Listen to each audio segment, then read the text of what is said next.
السلام علیکم دوستو، حضرت وارث پاک کی زندگی تیسرا حصہ۔ حج مکمل کرنے کے بعد آپ وہیں سے بغداد کے لیے روانہ ہو گئے۔ بغداد شریف میں داخل ہونے سے پہلے حضرت سید پیر مصطفیٰ سجادہ نشین درگاہ جیلانی کو حضرت غوث اعظم سے بشارت ہوئی کہ ہندوستان سے ہمارے خاندان کا روشن چراغ آ رہا ہے، اسے زرد رنگ کا احرام پیش کیا جائے۔ نام اس کا وارث علی شاہ ہے۔ سجادہ نشین نے جیسے حضرت غوث اعظم کا حکم سنا، جلدی سے 2 احرام زرد رنگ کے بنوائے اور آپ کے آنے کا انتظار کرنے لگے۔ جب بغداد شریف میں آپ کی آمد ہوئی تو سجادہ نشین نے آپ کا بہت زور شور سے استقبال کیا اور خانہ عالیہ میں ٹھہرایا۔ خانہ عالیہ میں آپ کو ٹھہرایا اور وہ دونوں احرام پیش خدمت کیے۔ یہ احرام کا خاص معاملہ دیکھ کر حاضرین محفل نے سجادہ نشین سے سوال کیا، حضور، سب کو تو آپ دستار عطا فرماتے ہیں، پر ان کو زرد احرام پیش کرنے کا کیا سبب ہے؟ اس پر انہوں نے جواب دیا، ہم دستار اپنی مرضی سے دیتے ہیں، مگر حضرت حاجی صاحب کو احرام شریف خاص حضرت غوث اعظم دستگیر کی مرضی سے دیا گیا ہے۔ ماشاءاللہ ماشاءاللہ، مجھے ایسا ہی حکم ہوا تھا جس کی تعمیل کی گئی ہے۔ بغداد شریف میں قیام کے دوران آپ دن میں قدم صوفیاء کرام کے مزاروں مقدس کی زیارت کرتے اور رات کو مسجد میں عبادت الہی کرتے۔ بغداد شریف سے روانہ ہو کر آپ مکہ پہنچ گئے اور اس سال آپ کو اتوار کے دن حج کرنے کی سعادت نصیب ہوئی۔ حج کی ادائیگی کے بعد آپ پھر مدینہ منورہ میں حاضر ہوئے۔ یہاں آپ سے بیت المقدس شریف لے گئے، وہاں انبیاء اسلام کے مزارات مقدس کی زیارت کی، اس کے بعد وہیں سے افریقہ کی طرف سفر کیا اور روانہ ہو افریقہ کے سفر کے لیے روانہ ہو گئے اور وہاں سے آ کر آپ نے پھر حج کیا۔ ماشاءاللہ، حج مقدس سے پہلے سفر میں 4 بار حج کرنے کے بعد حاجی وارث علی شاہ جہاز کے ذریعے ممبئی پہنچے۔ جہاز مطلب پانی کا جہاز، اس ٹائم پہ ہوائی جہاز نہیں چلتے تھے، پانی کے جہاز کی بات کر رہے ہیں۔ اور یہاں سے اندور، اجین، ٹوک، اجمیر اور دہلی ہوتے ہوئے 1841 میں لکھنؤ تشریف لائے۔ یہاں 1 ہفتہ ٹھہرنے کے بعد دیواں شریف آ گئے۔ پہلے تو ننگے سر ننگے پاؤں احرام پوش فقیر کو دیکھ کر لوگ پہچانے نہیں، لیکن بعد میں شہرت ہوئی کہ مٹھن میاں حج کر کے احرام پہنے ہوئے آئے ہیں۔ سب کو خوشی ہوئی، عزیزوں نے دعوتیں کی اور کچھ رشتہ داروں کو حاجی وارث علی شاہ کی شادی کا بھی خیال آیا۔ سید اعظم علی شاہ کی نیک دختر شہزادی اخترا پیدائش ہی کے وقت سے آپ کے ساتھ منسوب تھی، اس لیے رشتہ داروں نے چاہا کہ یہ شادی ہو جائے، مگر آپ نے صاف انکار کر دیا۔ مگر رشتہ داروں اور عزیزوں کے دباؤ بڑھتا گیا، جس کے جواب میں بار بار انکار بھی مناسب نہ تھا۔ جان کر یہ خاموشی سے لکھنؤ تشریف لے گئے، مطلب خاموشی سے چپکے سے جو ہے یہ لکھنؤ آ گئے، آپ سرکار لکھنؤ آ گئے اور کچھ دن وہاں رہنے کے بعد آپ نے پھر حج کا سفر کا ارادہ کیا، مطلب وہاں سے آنے کے بعد لکھنؤ آنے کے بعد آپ نے سرکار نے پھر سے حج کا سفر کرنے کا ارادہ کیا۔ 12 ربیع الثانی 1257 ہجری 1841 کو آپ نے سفر جہاز سے بے نیاز ہو کر پیدل شروع کیا۔ ماشاءاللہ، اس زمانے میں نہ تو ایسے اچھے راستے تھے اور نہ ہی حرام گاہیں، لیکن اللہ کا فقیر ان مشکل راستوں کو طے کرتا ہوا، بلند پہاڑوں کو رونتا ہوا چلا جا رہا تھا۔ ماشاءاللہ ماشاءاللہ ماشاءاللہ، آخرکار آپ اپنی محبوب منزل مدینہ منورہ پہنچ گئے۔ سبحان اللہ، پیدل چلے گئے۔ وہاں کچھ ہفتے ٹھہرنے کے بعد بیت اللہ کے لیے مکہ چلے گئے۔ حج کرنے کے بعد آپ نے ترکی کے قافلے کے ساتھ سفر کیا۔ مکہ منورہ میں حج کرنے کے دوران ترکی کے امیر عبداللہ حاجب اپنا مرید ہو کر ترکی آنے کی درخواست کر گیا تھا۔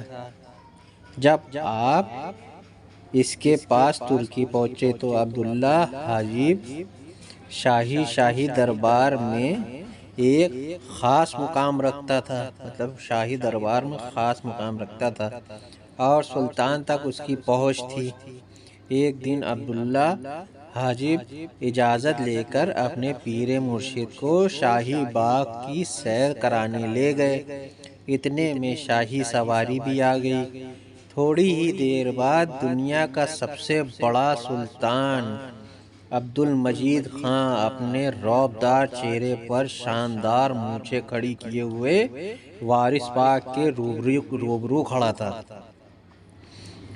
اسے سخت حیرت ہوئی کہ شاہی باغ میں کمبل بچھائے ایک احرام پوش فقیر کس بے نیازی سے بیٹھا ہوا تھا، اس کی سمجھ میں کچھ نہیں آ رہا تھا کہ اتنے میں وارث پاک نے ایک نظر رحمت کی سلطان پر ڈالی جو تیر کی طرح سلطان کے دل پر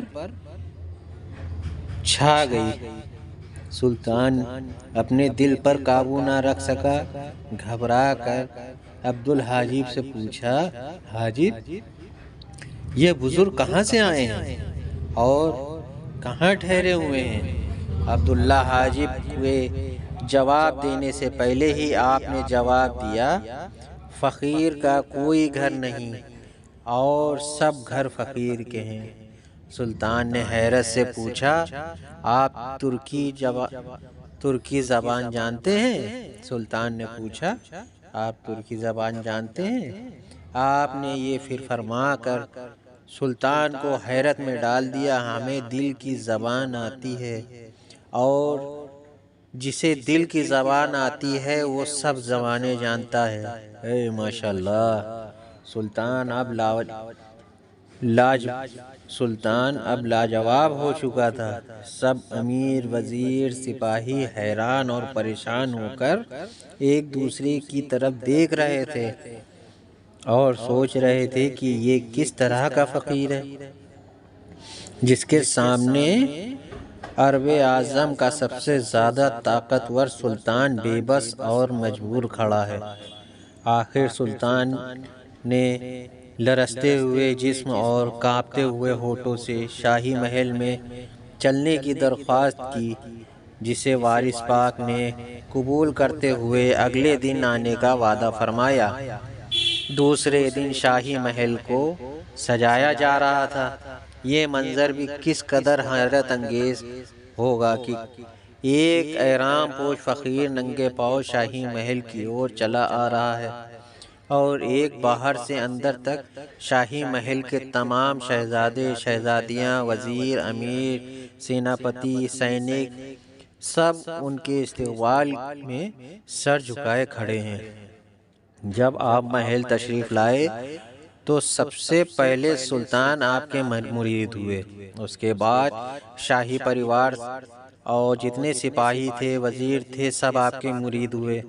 سلطان کے آدیش پر آپ نے یہاں ایک سلطان کے مطلب بہت خوشامد کرنے پر آپ نے یہاں 1 ہفتہ قیام کیا۔